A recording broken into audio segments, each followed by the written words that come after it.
It didn't happen all of a sudden. She'd been working towards it. Years of training, exhausting approaches, diets, sweat, and pain.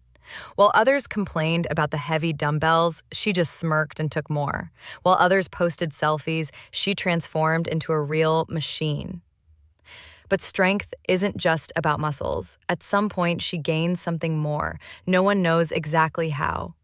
Perhaps it was a device or a special program hidden in a fitness app, or just a strange power that appeared one morning when she stood at the mirror and felt it. The world became small. First, one man, a man who cast an oblique glance, saying something about pumped. He didn't have time to say it. A snap of his fingers, and he was already standing 2 centimeters tall in front of her, fluttering, dressed in an athletic uniform that now seemed like a sack. She picked it up with 2 fingers and squeezed her lips together, squinting. Is that okay, or do you want a closer look at what overpumped is? Then there were others, arrogant trainers who didn't believe in her abilities, smug clients who borrowed the mirror for selfies, guys who thought they could give advice without being asked. Click, click, click. She shrunk them all as if she'd put the app on mini mode. The hall was now her territory, a huge, rubber-covered space filled with giant exercise machines by the standards of those who were now around her. She, in her regular body, powerful, rock-hard, half-naked in a tank top and shorts, towered over them like a goddess over ants. She didn't kill her new toys, she practiced with them. Bench press with mini-humans on a barbell, she carefully taped one at a time to the pancakes and made sure none fell when lifting. Sammy wanted to be there for me, she giggled, cardio on her body. She lay down on the mat with a dozen shrunken humans spread out on her stomach.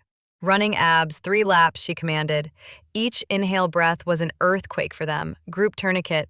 She hung them by their miniature belts and did pull-ups while they dangled beneath her biceps, begging to stop. Motivation through fear is also a style. Cleaning up after a workout, she tossed the tiny ones on the floor, holding a rag. Wipe the dumbbells with your face or you'll be a protein shaker. Sometimes she'd have competitions, like running from one sneaker to another at speed.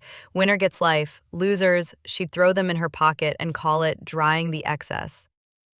The plank pose was her specialty. She'd get into it, stretching her body, and put people under her. If you can stand it for a minute, I won't crush you, she would say. Holding a perfectly even form and gradually lowering herself. Their screams weren't desperate, they were helpless. She could do anything, and she did it easily, beautifully, stylish, powerful.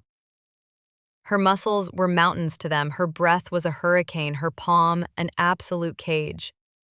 She felt no guilt or anger, only excitement and absolute confidence.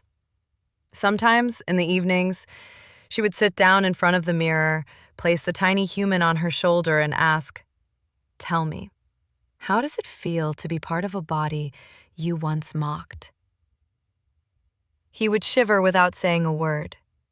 "That's right. Better listen. Tomorrow is leg day."